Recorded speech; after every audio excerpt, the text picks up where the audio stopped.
Yesu ashimwe, amahoro y'Imana akomeze kubana namwe, kuba dukurikiranye kuri Mika 250 TV. Mbibutsa kubabwira ngo mukore subscribe and share comment. Uyu ni wa mwanya mwiza w'imbaraga mu ijambo ry'Imana. Muzajya mukunda kubona kenshi cyane kuri Mika 250 TV mu kiganiro The True Gospel Show. Uyu munsi tubwe n'umukozi w'Imana, umushumba, muvugabutumwa, yego umuvugabutumwa, ufite ijambo muri we. Mu by'ukuri bateye amatsiko. Reka tumwakire atugeze ijambo ry'Imana. Imana ibamugisha cyane. Murakoze. Yesu ashimwe cyane. Imana ihabwe ishimwe n'icubahiro. Ndabaramukije mwese mu izina ry'Umwami wacu Yesu Kristo. N'umunezero kubana namwe muri uyu mwanya mwiza w'ijambo ry'Imana. Nitwa Evangeliste Kwizera Jean Bosco, nkaba nkora umurimo w'Imana mu itorero rya Église Vivante hano i Kigali, aho bita Église Vivante Kimihurura. Rero nishimye cyane kubana namwe muri uyu mwanya. Nagira ngo muri kano kanya dusangire ijambo ry'Imana. Ijambo ry'Imana rigiye kudufasha ico no kwita muri teme canke ijambo ry'umutwe tugiye gusangira. Riravuga ngo niki cakubashisha gusohoza inzozi zawe.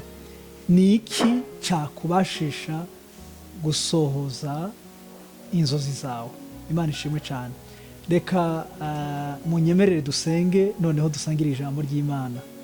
Data, mu izina rya Yesu Kristo, ndaguhaye ishimwe n'icubahiro. Mana, ngushimiye kugira neza kwawe, ngushimiye ubuntu bwawe budasanzwe, ngushimiye umugambi mwiza Mana dufise ko, ngushimira umuntu wese ugenda ugirira neza. None ndaguhaye ikaze muri iri jambo ko tugiye kurisangira kugira ngo tugire neza, duhure n'ubushobozi bwawe, ubushobozi bw'umwuka w'Imana. Mana, utugire neza. Reka imbaraga zawe zibananye kutugendera kugira ngo iri jambo ritwigishe, ijambo ryawe ritwigishe, ijambo ryawe riduhishurire andi mabanga. Urakoze, ishimwe ryose rugaruke ko mu izina rya Yesu Kristo umwami wacu. Amen. Rero nkuko nariko ndabibabwira, munyemerere dusangire ijambo ry'Imana canke ikicigisho. Nico novuga, ni icigisho tugiye gusangira muri kano kanya. Mbega niki cakubashisha gusohoza inzozi zawe. Imana ishimwe cyane. Inzozi canke ico no kwita rêve canke vision, ikintu Imana yashize mu mutima wawe kibandanya kusa n'ikidudubiza n'igisa n'ikibiragira mu mutima wawe mu buryo budasanzwe. None ni igiki cyo gushoboza kugira ngo izo nzozi zawe uzakire, uzibemwo. Ndavuga no gusohoza izo nzozi zawe uzibemwo. Reka rero tudatinze dusome ijambo ry'Imana. Tugiye kwifashisha Bibiliya, ijambo ry'Imana. Tugiye gusoma Yohana, igitabo ubutumwa bwiza bwanditswe ubutumwa bwiza bwa Yesu Kristo bwanditswe na Yohana, igice ni cya 15. Turaza gusoma kuri uyu murongo wa 5. Reka dusome. Ndasoma mu izina rya Yesu. Haravuga Yohana igice cya 15 ku murongo wa 5. Nije muzabibu, namwe muri amashami. Uguma muri jye, nanje nkaguma muri we, uwo ni we wera imbuto nyinshi, kuko ari ntacyo mubasha gukora mutafite Imana. Ihabwe ishimwe n'icubahiro. Kugira ngo tuze kujana neza, noneho reka dusome n'ijambo ry'Imana. Tugiye gusoma n'ijambo ry'Imana riri mu cete Paulo yandikiye Abanyefeso, igice cya 2. Naho turahasoma ku murongo w'10. Naho niyo mirongo cyane ibiri tugiye kudufasha, igiye kuba nk'urufatiro uza kudufasha muri iki cigisho cacu cy'uyu munsi. Abanyefeso igice cya 2 ku murongo w'10 haravuga ngo kuko turi abo yaremye, ituremeye imirimo myiza muri Kristo Yesu, y'Imana yateguriye kera kugira ngo tuyigenderemo. Imana ishimwe. Nkuko namaze kubibabwira, umuntu wese ariko reka cyane nibande cyane ku rubyiruko, kuko ndazi ko ari benshi cyane tugenda tuvugana nabo. Uyu munsi nagira ngo tuvugane namwe canke n'ubundi wese. Icyo no kwita urubyiruko bivana n'uburyo wiyumva. Yego, bivana n'uburyo wiyumva. Rero nagira ngo dufashanye muri iki kintu. Uwo no kwita urubyiruko canke umujene, umuntu akiri muto, kenshi muri we habamwo ibintu yumva biguma bivuga cyangwa amajwi yumva mu mutima wiwe amubwira ikintu yifuza kuzaba mu buzima, amubwira imigambi cyangwa ikintu yifuza kuzageraho. Ibyo benshi barabironka mu buryo iyo baryamye icyo no kwita inzozi, abandi babandanya kubyiyumvamwo, abandi niyo bari mu muhanda mu buzima bwabo aho bari ku myaka nuvuga kuva imyaka ari mito, imyaka 6, reka mbere ku myaka 6 umuntu akumva ngo ndashaka kuba iki, imyaka 7, imyaka 10, imyaka 12, imyaka 15, 18, imyaka 20 bikakura cyane. Iyo ukiri muto biba bikiri uko imyaka igenda, ubwa mbere biba ari byinshi, ariko uko imyaka igenda ndavuga ikura bigenda izo nzozi cyangwa ibyo bintu bigenda biba bike cyane. Ahandi bari byinshi cyane, umwana ukamubaza afite imyaka 5 ngo mbega uzoba iki, uyu munsi akakubwira cyangwa afite imyaka 2 akakubwira ngo je nzaba umushoferi, ubundi akakubwira ati nzaba pilot, nzatwara indege. Ejo hahera iminsi ukumva arakubwiye ngo je nzaba umukinyi, kubera yabonye umukinyi akina neza akabona nka Cristiano Ronaldo, akavuga to nzaba Cristiano cyangwa nzaba Messi. Umwe uko icyo yabonye cyane cyane, ubundi akavuga ati yabonye umuhanzi ubona kwita umuririmbyi yaririmbye neza, akambwira ati nanje ndifuza kuzaba umuhanzi kuba nzaririmba. Ibyo agenda bivuga ari muto, ariko hari ikintu Imana iba yaramaze gushira muri we azashika ko mu buzima.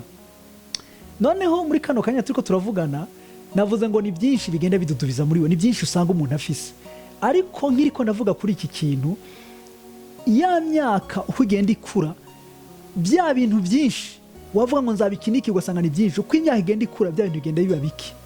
Noneho reka nongere nsubire ndakubwire, ugifite iyo myaka mike, noneho bamwe muri bo sindabikwifuriza nibo kiri muto, ugasanga wifuje ibintu washaka gushika ko, noneho wasanga ufite imyaka 50 cyangwa 60, ugasanga bya bintu byose ntacu washitseko, cyangwa ugasanga washitse kuri 10% cyangwa 5% mu byo waruzi kuzoshikako.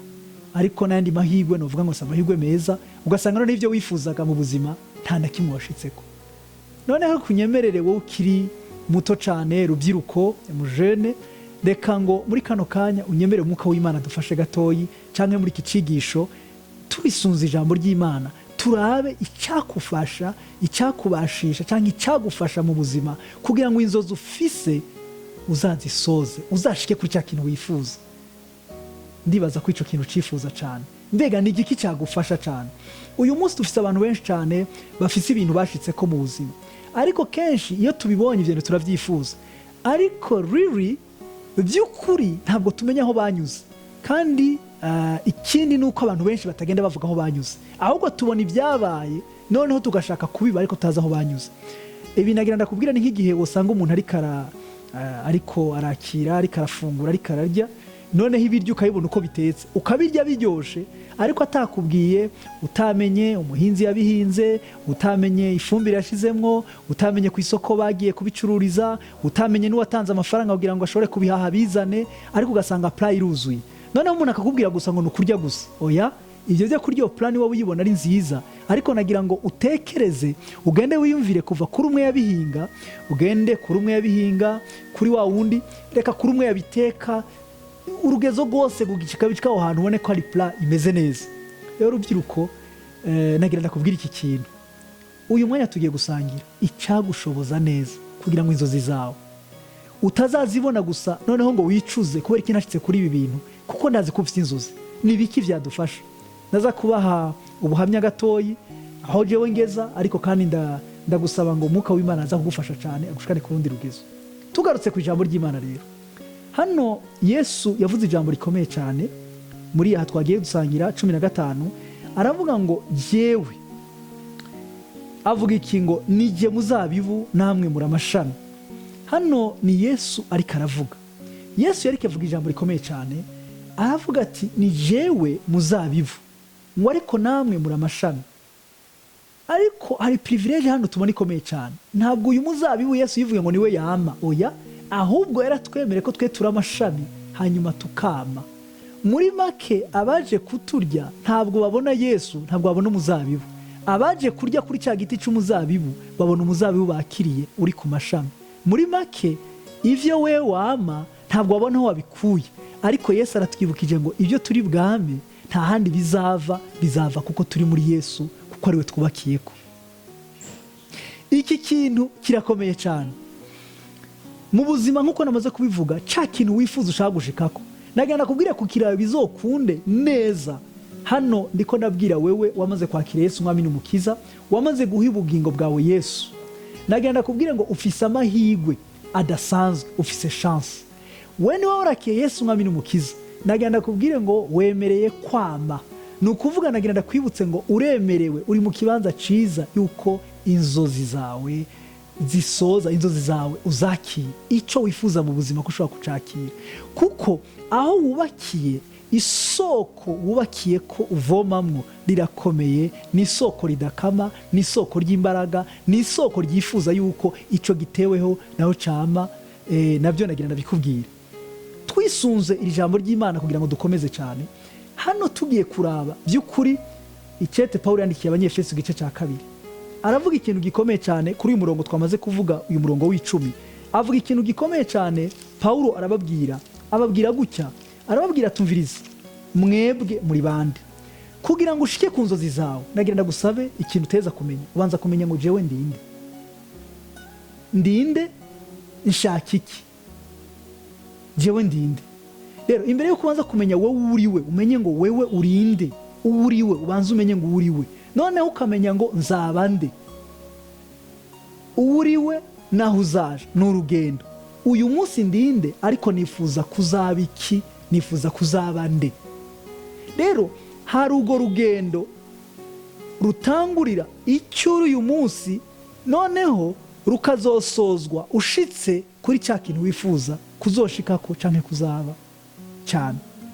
Hano rero mu Banyefeso igice cya 2 aravuga ngo kuko muri biremwa, murongo w'10, kuko turi biremwa twaremerewe, ngo kuko turi biremwa twaremeye imirimo myiza muri Kristo Yesu. Baragarukanye iyo mirimo n'ahandi tuyisanga muri Kristo Yesu. Hano rero umuntu acabaza ati none iyo mirimo nta handi hantu twakura imirimo, kuvuza imirimo muri Kristo Yesu. Kuko turabo yaremye ituremera imirimo myiza muri Kristo Yesu, iyi Imana yateguye kera kugira ngo tuyigenderemo.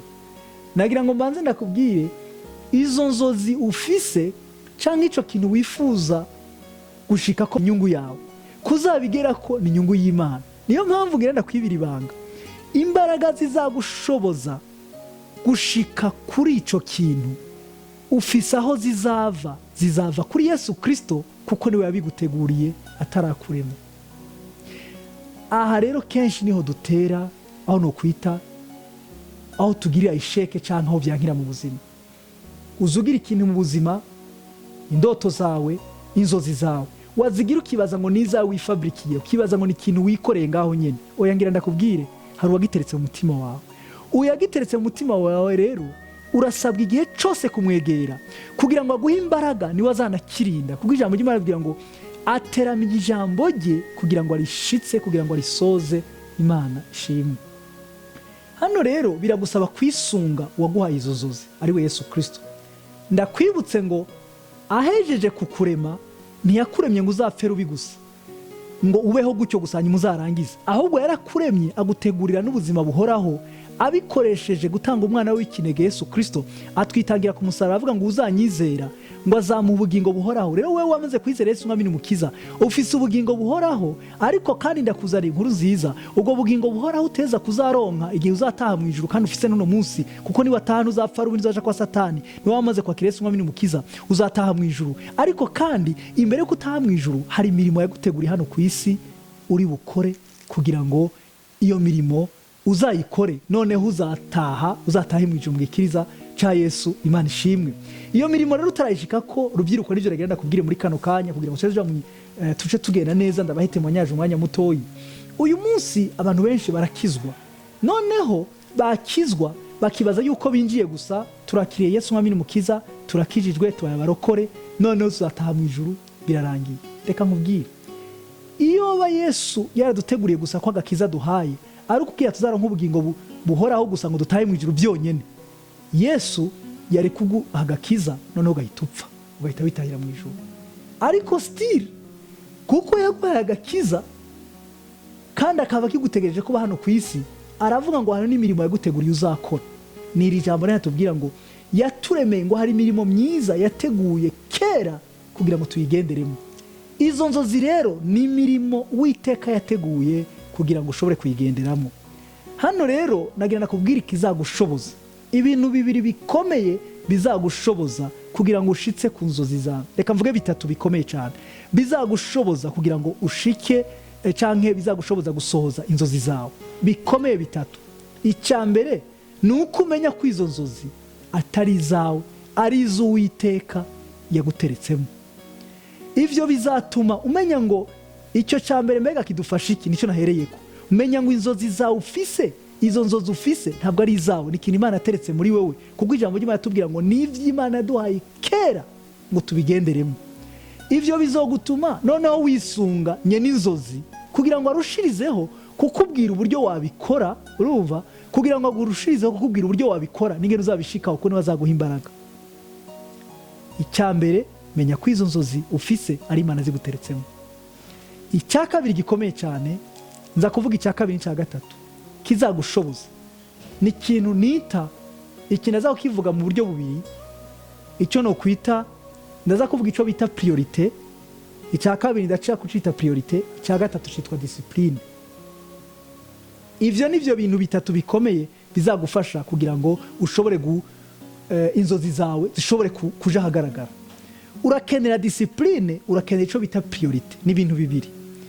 Burya amazi iyo aca muri tuyo, iyo amazi aca muri tuyo, kijya gica muri tuyo ndacite ko ari objectif canke icyo nariko ndakubwiye, icyo ndiko ndavuga ca tuyo. Tuyo ni ukuvuga ngo kijya gicamo gisohoza amazi. Iyo tugiye kunywa amazi, nuvuge ngo ko tunywa icyo no kwita objectif, icyanyuze muri iyo tuyo. Ariko hari ivyo nita ngo birinda kugira ngo amazi ashobore gushika adasanzara, gikozwe tuyo. Reka rero ndacite ngo discipline, ndacite discipline, nongera ndacite na priority, kugira ngo za nzozi zawe zizasohoze, kugira zizasohore cya kintu cyifuza, cya kintu cyawe kiri mu mutima, kugira ngo uzagishike ko mu buzima, gisaba ibintu bibiri bikomeye. Icyo nita discipline na priorite. Discipline ni iki? Priorite ni iki? Priorite ni ukugira, ni kumenya gutandukanya ngo nifuza iki. Priorite uba ufise ibintu byinshi cyane kandi ukeneye mu buzima, ariko ukavuga ngo muri ibi bintu nimba ari bitatu canke bine, ibi bintu uko biri gutya ni ikihe gisumba ikindi. Reka ndaza kukivuga mu buryo bugaragara bwumvikana mu buzima bwacu bwa twebwe nk'urubyiruko cyangwa n'uwo ari we wese. Ico no kwita priorite mu buryo budasanzwe.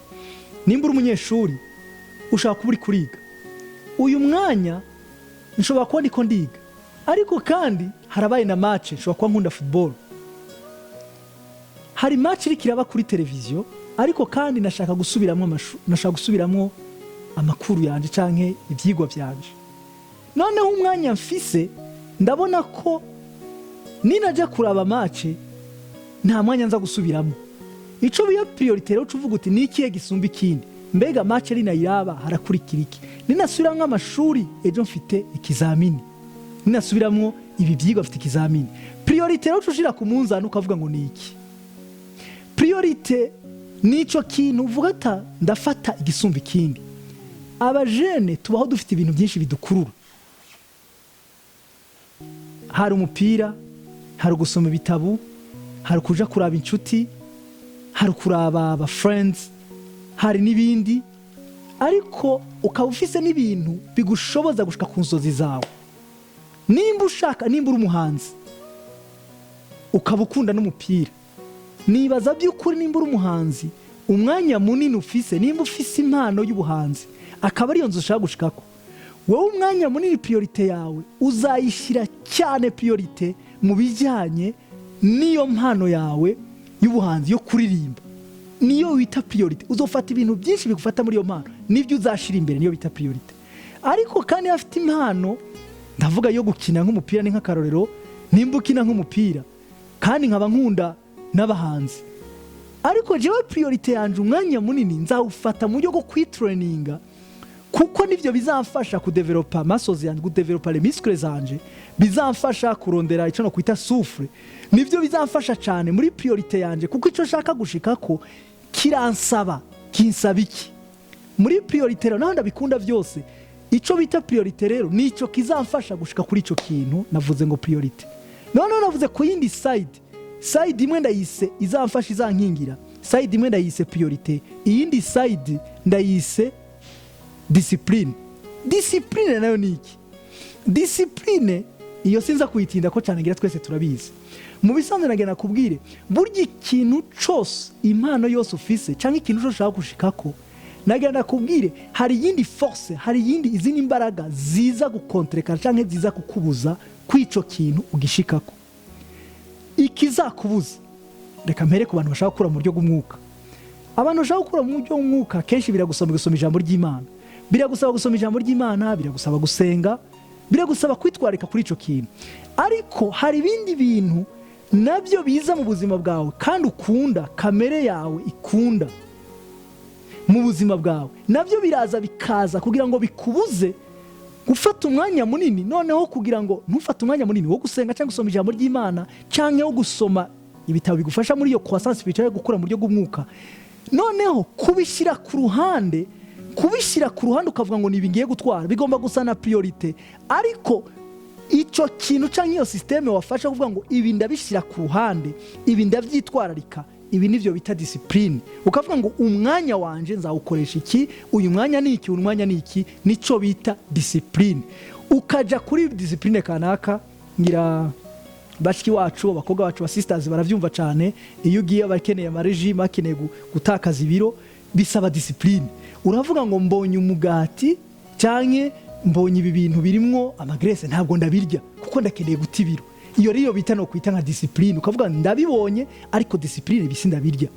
Rero kuri zanzozi zawe cyangwa vya bintu ushaka gushikako wewe mu buzima bwawe, urakeneye discipline. Ukavuga ngo iki kintu kiramfasha iki kugira ngo nshike kuri ibi. Nimba ari ibintu bije kutubuza gushika kuri vya bindi, ubishira ku ruhande. Hano rero ndagarutse kugira ngo tujane neza. Icyakubashisha gusoza inzozi zawe nabivuze. Icyambere, menya ko inzozi zawe atari zawe, ari Imana ateretse muri wewe. Ico kigushoboze kwisunga cyane ku Mana yawe, kuri Yesu, ngo agushoboze kumenya icyo yaguteretsemo, ashaka gushikana n'uburyo azobigufashamwo, ico kiragufasha cyane. Icya kabiri nico bita priorite. Umenye mu buzima bwawe gufata priorite mu buzima bwawe. None icya gatatu naco gikomeye mu buzima bwawe, ugira ico bita discipline mu buzima bwawe. Ugire discipline. Kugira ngo tujane neza, reka ngaruke mu buzima bwanje nkuko tuko turasangira ijambo ry'Imana. Uyu munsi ndi umupapa, mfise umudamu n'abana 4. Ariko naciye mu myaka no kwita y'urubyiruko, n'ubu ndacavuga ko nanje ndi mu rubyiruko ko ndarukunda cyane. Mu buzima bwanje ikintu cantunze, nari umuntu nkunda siporo, narakunda siporo cyane, ariko kandi nkamfise inzozi. Hari uburyo niyumvira ku kintu nzashika mu buzima bwanje, nabitekerezaho cyane.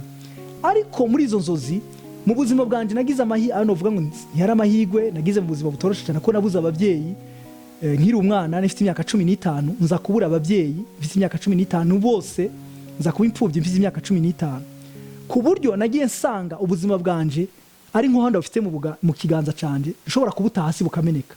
Hano nagira nsubire kuvuga kuri iki kintu cyane cyane wowe rubyiruko uri kurankurikira, nagira nakubwire ngo ubuzima bwawe umenye neza ko Imana yabuteretse mu maboko yawe. Wowe icyo usabwa ubushire mu maboko y'Imana, iburinde ibuzigame. Ariko ubwo buzima bwawe Imana yarabuguhaye, ushatse wobuterura ukabumena ukabusanzaza. Muri ivyo ndakwifurize ngo ntuzabikore. Bimwe naragerageje kubikora. Ubuzima bwanje nkibufise, nagerageje gusanzaza ubuzima bwanje. Hari ivyo nashaka gusikako. Nari nababwiye, nariyumvira ngo nzaba umupapa. Ariko nzaba umupapa ameze gute? Nzaba umupapa afise abana, afise umudamu.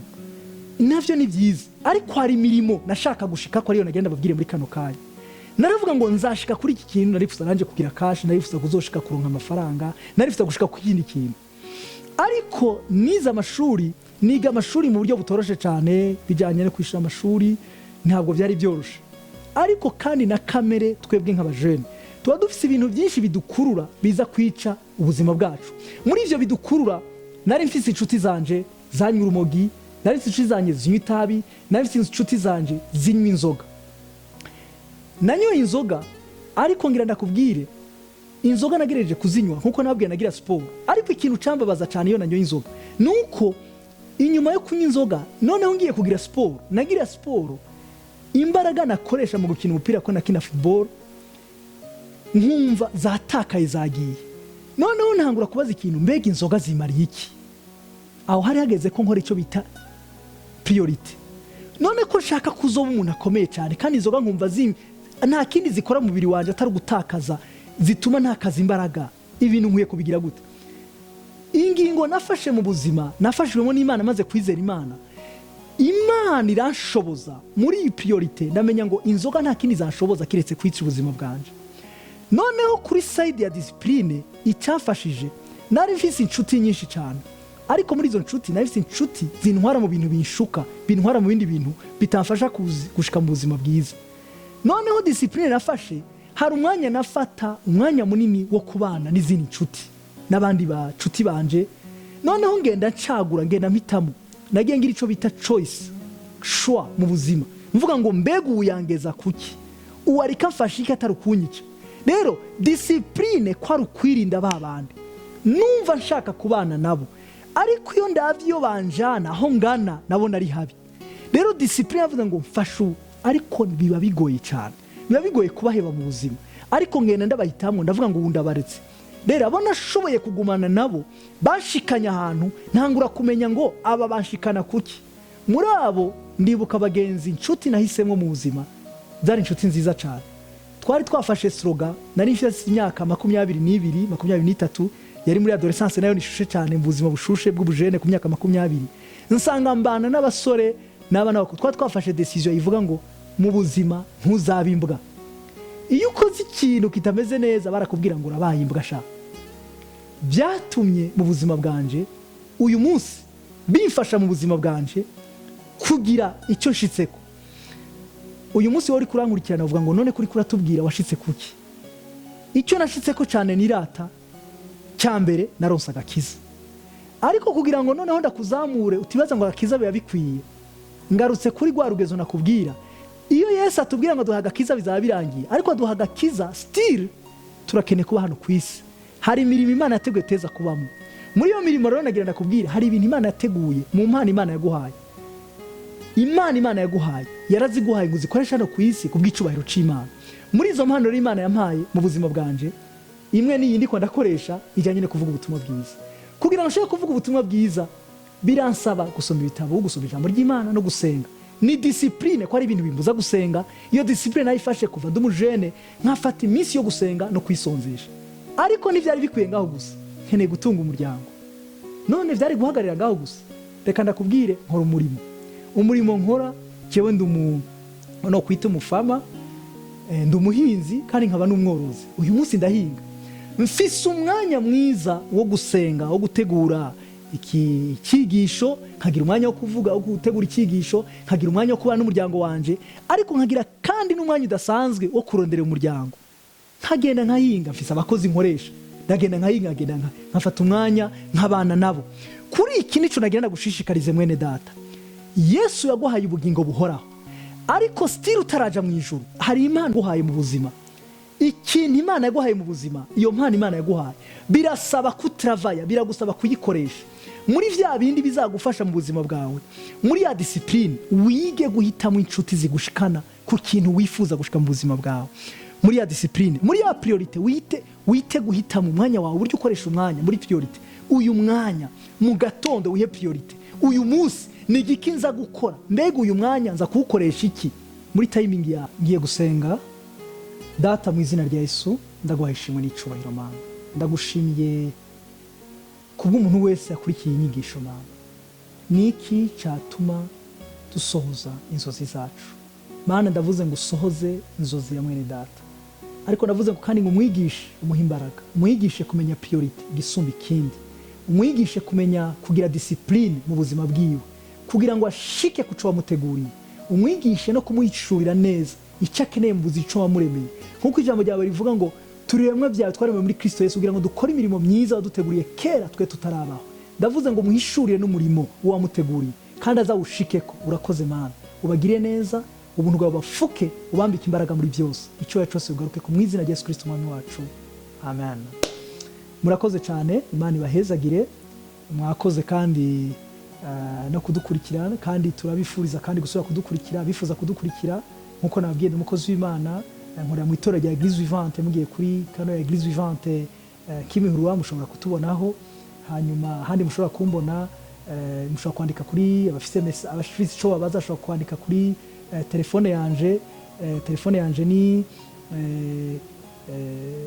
078